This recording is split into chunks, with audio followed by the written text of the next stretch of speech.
Почнуваме со дебатниот дел, како што најавивме, тука во студиото го имаме господинот Ванко Верманчев, поранешен пратеник од редовите на ВМРО. ДПМН е сега не толку политички активен. Господине Манчев, како што најавив на самиот почеток на емисијата, вас одамна ве нема во јавноста, од кога бевте пратеник, бевте доста присутен тогаш во собранието, бевте активен, зборувавте за разни теми, но потоа ве снема и во партијата, и во јавноста. Можете ли да не кажете дали е тоа по ваш избор или е некаков друг сплет на околности? Најпрво, добар ден. Ви благодарам на поканата. Во животот некои работи имаат сами по себе тек. Во политиката влегов со најискрени намери во последниве 6-7 години, мислејќи дека гледањето од страна не може ништо да допринесе во подобрувањето на начинот на живот кај граѓаните на Република Македонија. И за тоа се вклучив со поголема активност, значи во партиските структури на ВМРО ДПМН, мислејќи дека така може да го подобриме и животот и позицијата на Република Македонија кон Европа. Да бидам искрен, ова е прва покана од медиумите, значи од новинарите. Зошто е тоа така, можеби вие најдобро знаете. По природа не сум наметлив тип, но секогаш кога има можност и простор за борба за подобро, сум тука. Дека сум повлечен, тоа можеби, да, таков е впечатокот, можеби таков е и односот, но знаете, се менуваат политиките и во самата партија, во општинските организации. Во моментов ВМРО ДПМН има раководство кое решава само со какви кадри ќе оди, со каква политика ќе се занимава. Јас сум секогаш на располагање на мојата матична партија ВМРО ДПМН и секогаш стојам на располагање да допринесам подобро, подобрувајќи го квалитетот и во самата партија, на тој начин и да се избориме за подобри нешта во самата држава. Не сум тип кој што ќе се наметнува, не страдам од тоа да добивам доволно внимание. Мојата професија ми овозможува секојдневна комуникација, јавување од граѓани, од пациенти, така да немам потреба да се експонирам, но секогаш чувствувам потреба да се каже она кое што граѓаните го чувствуваат, значи да ги кажеме проблемите, да ја пренесеме таа нивна потреба. Не затоа што и дел од тие политичари тоа не го познаваат, но да направиме доволно притисок за да се подобри животот во Република Македонија. Видете, кај нас убеден сум дека секој граѓанин на Република Македонија, вклучувајќи ги сите етникуми, заедно живееме и ни треба подобар живот. Сите тоа го посакуваме и затоа ни треба едно малце поразличен концепт од сите досегашни, да кажеме, 30 години. Да се зближиме до народот и така да ја направиме тоа единство од сите етникуми кои што живееме во државата, за да се избориме за наш подобар живот. Да. Сакам да ве прашам неколку работи прво за ова што го кажавте. Прво, ајде да почнеме поред. Кажавте кога влеговте во политиката дека сте влегле со искрени намери да ги смените работите на подобро. Јас кажав, вие влеговте во изборите 2016 година, значи бевте председател на општинскиот одбор во Струмица, така? На ВМРО ДПМН, влеговте како втор на листа, веднаш тогаш после Никола Груевски, кој беше носител во четворката. 4 години по тоа бевте во собранието. Прво да ве прашам тоа, дали со своето делување тогаш активно, каде што бевте во законодавниот дом, можевте да носите одлуки, дали нешто сменивте? Дали мислите дека нешто сте смениле во тие 4 години на подобро или не? Да ви кажам, ќе бидам искрен, се радувам што релативно на помала возраст осознав некои факти. Значи, кога се следи политиката само како член, како граѓани на Република Македонија, е едно, но внатре е многу поразлично. Значи самиот систем е многу крут за единката да ги промени работите. Но секако, со нашето учество во парламентот сме допринеселе да се променат работите. Знам дека гледаноста на собранието можеби не е на високо ниво, од оправдани причини се разбира, но како активен пратеник, значи донесовме многу закони во полза на пациентите кои што биле изгласани во времето на ВМРО ДПМН со наша поддршка. Значи да не кажам со иницијатива лична моја и на моите колеги пратеници доктори од ВМРО ДПМН. Значи нешто кога се прави со добра намера и ако увидиме дека тоа не функционира, зошто да не си ја признаеме грешката и да го промениме за да биде подостапно и спрема пациентите, но и да го зачуваме достоинството на здравствениот работник. Така да сме подобриле, секако дека сме можеле и сме морале подобро. Мојот мандат, за жал, беше, сигурен сум дека во најтешкиот период од државата, значи најверојатно и нема да има таков тежок период, кај што се решава, знаете, многу проблеми кои што не зависеа само од нас, со приоритети на таа надворешна политика. Доаѓавме во судири со самите карактери, со самите желби, се боревме за тоа, значи само за да биде подобро. За некои работи сигурно сме можеле подобро, но многу се обвинуваат пратениците, значи во сите состави од сите партии, дека многу често делуваат како гласачка машинерија, најчесто за својата матична партија, без разлика дали е таа на власт или во опозиција. Значи тоа е поизразено кога партијата е на власт, се разбира, кога владеачката структура има парламентарно мнозинство, тогаш тоа доаѓа поизразено, но секако и во опозиција. Се обвинуваат пратениците дека не размислуваат никогаш со своја глава, туку единствено како што ќе им каже партијата, со ретки исклучоци, постојат, но се ретки. Дали е навистина така во собранието? Начално гледаме како функционира тоа, но не можам да се согласам дека во целост е така.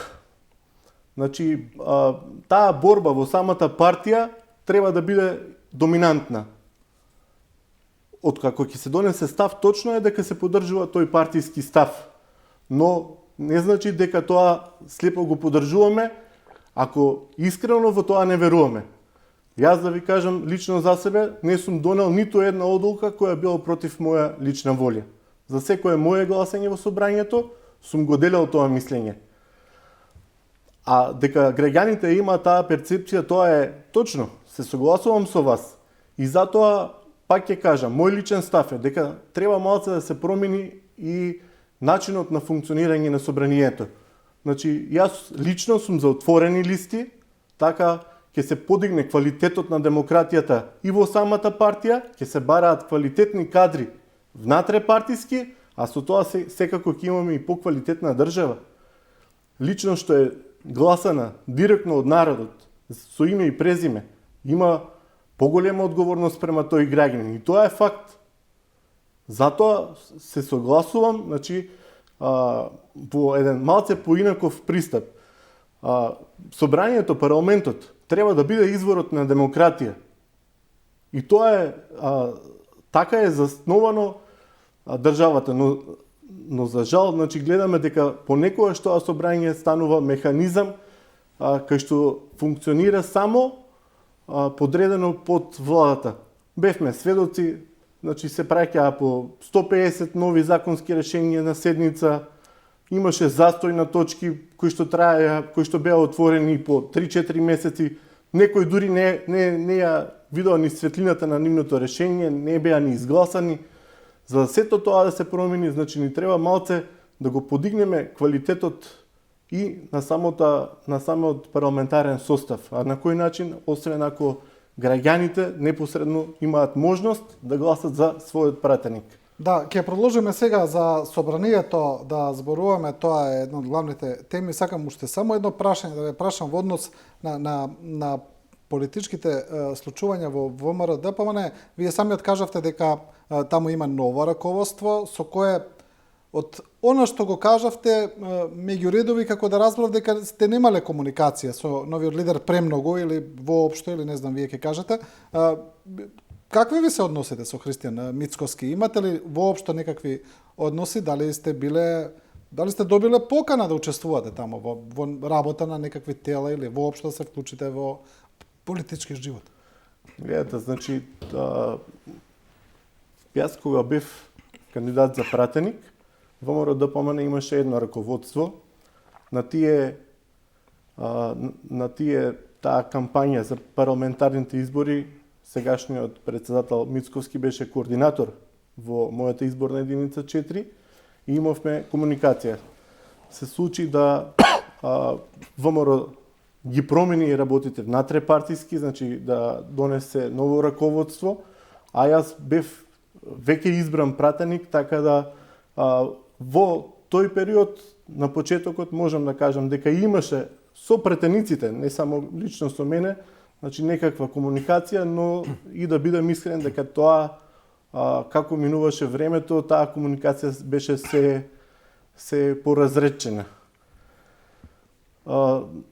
Но имам јас еден друг став. Значи, ВМРО ДПМН е сепак партија со своја идеологија и јас верувам во таа идеологија и не треба да се базираме на раководството. Значи, ако партијата, членството функционира со идеолошки пристап, значи таа не треба да зависи од моменталното. Треба сите да сме заедно, да работиме на подобрување на условите.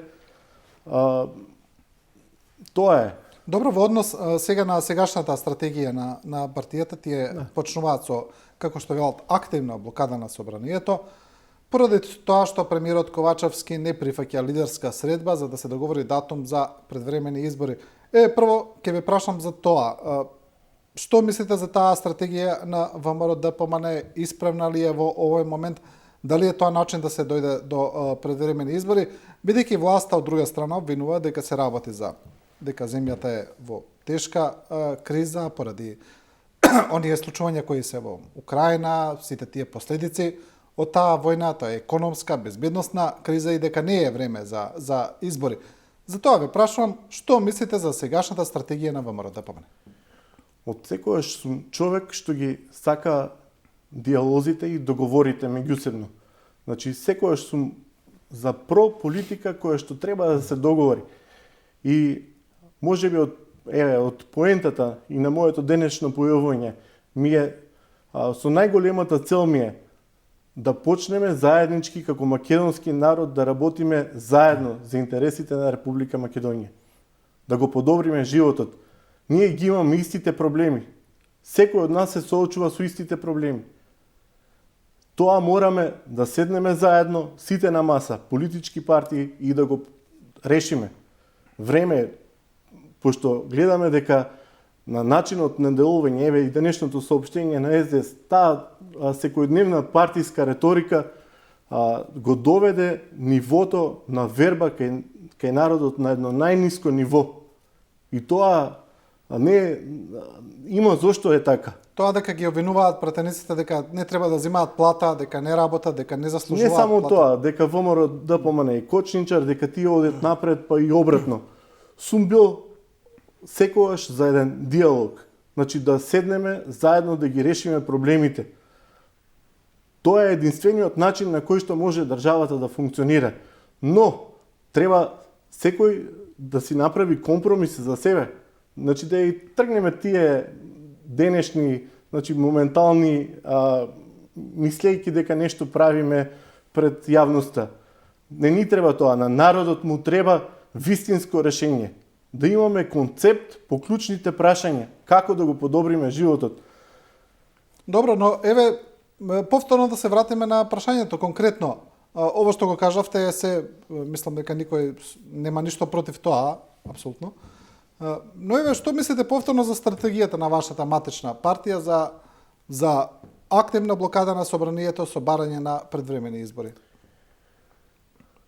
Секоја опозиција има легитимно право секогаш да бара предвремени избори. Во денешно време ние се соочуваме со реални проблеми, со секојдневни проблеми. Значи, погазуваме некои начала што биле со вековна традиција, од друга страна живееме се посиромашно, се понесигурно. И заради тоа, значи, ние треба да најдеме едно заедничко решение како во ова веќе не само криза во нашата држава, една глобална криза, една светска криза, и како можеме тоа да го надминеме. Значи, мора да има договор меѓу двете страни. Но и тој договор токму треба да потекне од парламентот, од пратениците. Значи, тие треба да се изворот на демократија, и затоа, значи, барањето на опозицијата е легитимно. Да, мора да се седне на маса, но за да седнеш на маса треба да имаш и од другата страна соговорни. Да ви кажам, еве, и од мое лично искуство, додека бевме во парламентот, јас и на внатре-партиските состаноци сум го кажувал тоа, дека треба да земеме активно учество, но дали секогаш имаме понуден диалог и од другата страна? Значи, може би, еве, ВМРО ДПМН како партија и да сака тоа да направиме едно учество, но треба да има соговорник од другата страна, што исто тоа ќе го сака.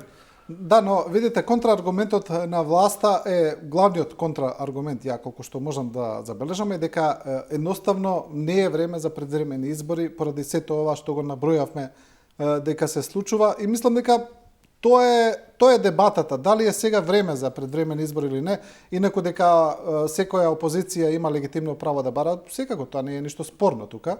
Но еве прашањето, дали токму сега на земјата и требаат предвремени избори, зошто би и требали? Се наоѓаме во една исклучително тешка ситуација, значи, која што поготово ги зафаќа посиромашните држави како кај нас. Но, што се случува од ден на ден? Значи, еве, пред неколку денови имаме ново побарување од 900 милиони евра. И овие побарувања се само за расход. Не се за инвестиции за да градиме патишта, објекти, здравствени установи, туку се за тековен расход. И во една таква ситуација, кај што државата секојдневно се задолжува, кај што народот толку ја има изгубено вербата дека може да биде подобро, најдобро решение може би е да се слушне точно тој глас на народот, но препорачувам до сите партии, не само до СДСМ и ВМРО ДПМН, до сите, да изгледат со реална програма и своите постапки кои што планираат да ги направат во тој мандат, ако трае од 4 години, да бидат засновани баш на таа програма. Кај нас се случија во последниот период многу работи кои што ниедна политичка партија ги немаше во нивната програма. Значи, тоа што се нуди на граѓаните треба да биде реално остварливо. Значи, помеѓу таа власт и гласачите, разликата мора да биде што помала. Значи, мора да бидеме што поблиску до народот. Јас бев пратеник, оние што лично ме познаваат ќе кажат дека никогаш, барем така јас мислам за себе, не го променив мојот однос кон граѓаните. Секојаш бев достапен и во живо, и преку мобилни телефони, за да се излезе во пресрет. А нивните желби, сум убеден, значи, еве, јас живеам во Струмица, мои блиски пријатели, па да не кажам другари, се од турска националност. Како колеги, имам албанци, значи бошњаци, кои што ми се подобри другари од македонците. Сите го живееме истиот живот. Да. И за тоа ни треба едно единство. Сакам да ве прашам, повторно ќе кажам, легитимно е ова што го зборувате, окей, за барањето за предвремени избори, аргументацијата. Но да ве прашам генерално за тој принцип за предвремени избори кој на некој начин во последно време во државава станува повеќе правило отколку исклучок. Ми се чини дека земјава пречесто влегува во еден циклус на предвремени избори. Постојат држави во светот кои се карактеристични по тоа, например Италија, кои имаат избори на секои 2 години, да речеме, или на година и пол, и нивните политички системи се сметаат за нестабилни во принцип. Поради тоа, сега ние сме сиромашна земја, имаме цело време некакви кризи, знаеме дека тие предвремени избори на некој начин одземаат 1 година од државата. Значи, подготовки, кампањи, па потоа конституирање на нова влада и така натаму. Значи, дали треба ностоп да влегуваме во циклус на предвремени избори? Тоа ми е прашањето. Ви го разбирам прашањето и се согласувам дека добиениот мандат треба да биде за 4 години, но пак ќе ви потенцирам. Значи, но доколку во својата програма работат спрема своите проекти. Кога нешто се прави вон своите програма, вон надвор од ветувањето кон граѓаните, ако ќе се добие мандат, се постапува поинаку, тоа значи не е желбата на граѓаните. Добро, но ми се чини дека сите партии тоа на некој начин го прават. Еве сега и да се вратиме на вашата матична партија од првиот мандат на Груевски, да речеме 2006-та беше ми се чини, па 2008, па потоа 2011 беа избори и така натаму, па 2016. Немаше да речеме во програмата на партијата дека ќе се гради Скопје 2014. Еве, тоа прво ми падна на памет, па се направи.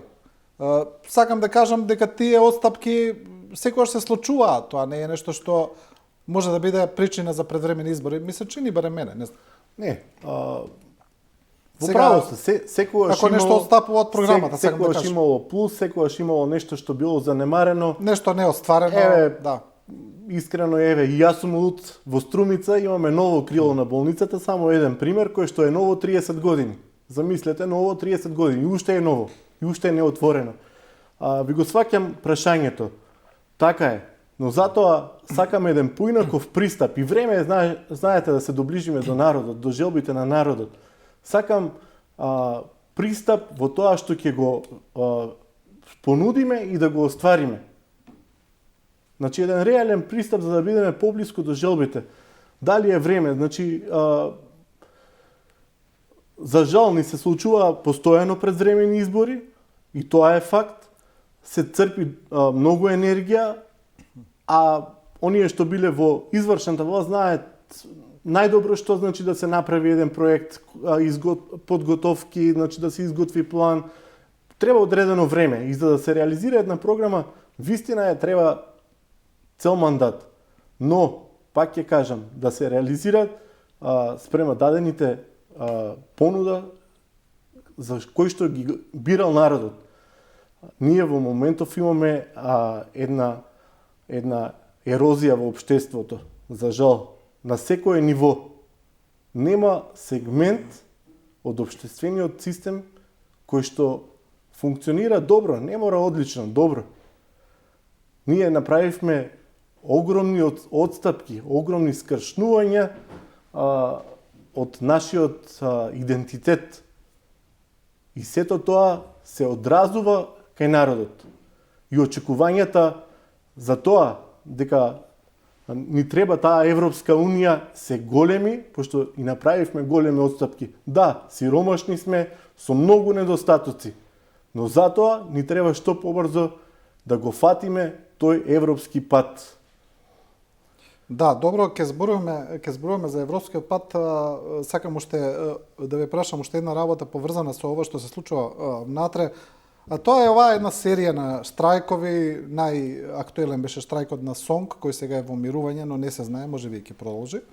Па излезе и штрајк на вработените во матичните книги, Конфедерацијата на слободни синдикати, полицискиот синдикат најави штрајк и така натаму, се појавија многу општествени чинители кои се побунија и сето тоа дојде после покачувањето на минималната плата на 18.000, каде другите слоеви побараа порамнување на некој начин, скалесто.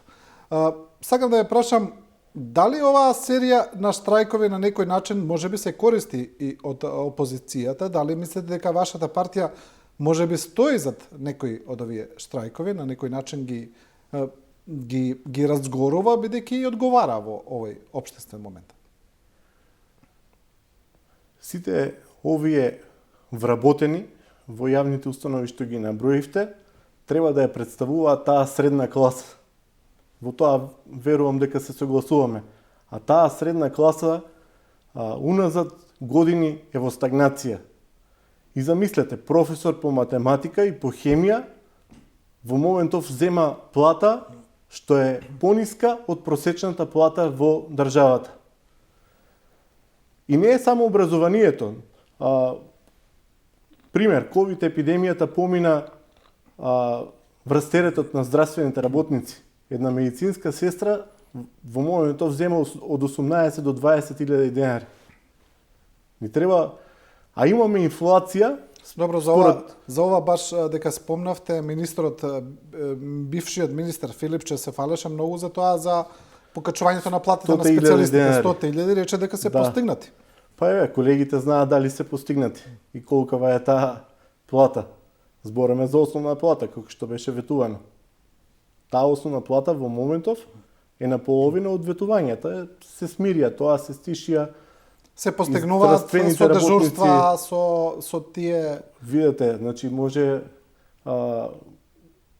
да кажеме дека до 100.000 тешко се постигнува, али се постигнува можеби приближно, али во најголем дел во болниците недостасува кадар. И еден специјалист на своето оделение има, да кажеме, по 2-3 специјалисти. Тоа во превод значи дека дежура секој втора или трета вечер. Тоа мислам дека се многу тешки пари. Само тие што дежураат знаат како име. И на таков начин се постигне. Не е поентата на таков начин да се постигне. На нас ни треба да се подобри стандардот. Да не е и да работиме систематски на решавање на тие проблеми. Што дека ќе се постигне еве и 100.000 денари да земам плата која секоја втора или трета вечер сум дежурен по 24. Тоа не е суштината и поентата на барањата. Од друга страна, еве и пензионерите. Замислете како може да се издржи од официјални податоци инфлација за последниот месец е 10%, над 10%. А тие со пензија од 18.000 денари да платат струја, тековни трошкови, храна, за друго не им останува. Не да е Боже да имат потреба и од нешто повеќе. Ние не зборуваме за луксус. Значи сите тие што штрајкуваат не бараат луксус, бараат само еден достоинствен живот. Дали е вклучена партијата? Овој пат, мислам како никогаш до сега, во образованието и наставници, припадници на СДСМ штрајкуваат заедно со своите колеги. И што се активисти, што е показател дека тоа е проблем на сите. И тоа што го кажав и претходно, дека ние сите го живееме животот на ист начин, со истите проблеми и со истите маки. Затоа ни треба такво единство. Треба да имаме на увид точно и моменталната ситуација, глобалната криза, но и секоја власт треба да знае дека народот има право да живее достоинствено.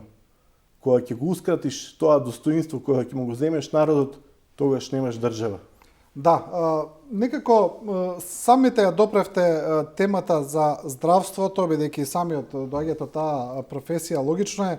Кажете ми едно прашање за тоа, мислите ли дека здравствениот систем кај нас научи нешто од корона пандемијата, бидејќи мислам дека на некој начин ги покажа сите недостатоци во тој момент, во тие исклучително тешки моменти, но излегоа сите тие проблеми на виделина. Сега, откако на некој начин стивна работата, не значи дека нема да се врати, не знаеме, но еве, да се надеваме да остане вака. Мислите ли дека системот, како систем сега зборувам, научи од маните, научи од грешките, дали мислите дека сме подобрени или не баш? Видете, тоа се две различни позиции. Ако зборуваме на здравствениот систем во однос на корона епидемијата, мислам дека сега сме поискусни. Но таа корона на виделина ги изфрли сите скриени недостатоци на здравствениот систем. Тие постоеа точно и во време на ВМРО ДПМН се провлекува, но затоа очекувавме дека нешто ќе се промени, такви беа најавите. Од сето тоа што го бараше власта тогаш како опозиција, да ви кажам реално, не гледам дека нешто е подобрено. Се покачија платите на здравствените работници, да, но спрема стандардот, дали е тоа доволно, ќе ви кажам дека не, пошто не е исто да работите, да кажеме, со истиот број на пациенти да бидат 10 лекари, како што беа пред 7-8 години, и сега да се 20 лекари. Преоптеретен здравствен систем, преоптеретени здравствени работници, за медицински сестри да не зборувам. Значи мислам дека ни фалат уште толку колку што имаме сега вработени. За да дојдеме до некои стандарди за најопшто, за најмала бројка. Така да пациентите чувствуваат дека е се полошо, кругот на пренос, на трансфер, на потреба од специјалист е се понедостапен, можноста за лекување во јавните установи се изрази, е многу потешка, поготово во израз дојде со корона епидемијата. Така да во медицината не е само короната сега актуелна, значи си постојат сите други болести и ние последиците од тоа ќе ги видиме во наредните 5-10 години. Значи, недостигот на кадар според вас е главниот проблем? Секако. А зошто е тој недостиг? Треба и тоа сами да се запрашаме. Јас како член на парламентарната група за здравство, пред крајот на мандатот бевме во официјална посета делегација во Берлин со председателката на Комисијата за здравство тогаш доктор Мирсада Емини. Бевме во Берлин во посета и од таму, од официјални податоци добивме информација дека за тогаш тековната 2020 година има 280 покани понуди од наши доктори кои што завршиле и бараат работа во Германија. Значи мора да најдеме начин како да ги задржиме и младите доктори, но и оние што работат во јавниот здравствен систем да останат тука. Пошто тие му се потребни на народот. Не секој има можност да оди по приватните болници и да плаќа огромни суми на пари, а тие истите цел живот плаќале за пензиско и за здравствено осигурување. Тоа е еден конфликт кој државата мора да го реши. И еден од проблемите во здравствениот систем е тоа. Начинот на плаќање, на исплаќање, но и пристапноста на пациентите кон здравствените услуги. Да, добро.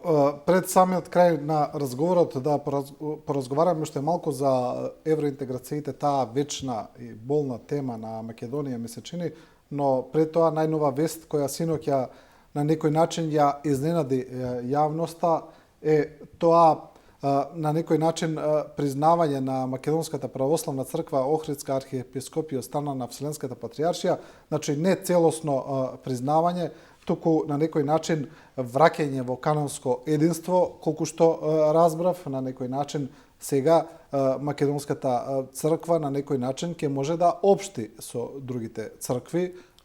Од моето некое разбирање на проблемите. Сега да ве прашам за прва една ваша реакција во однос на ова. Што мислите, дали ова е добар чекор?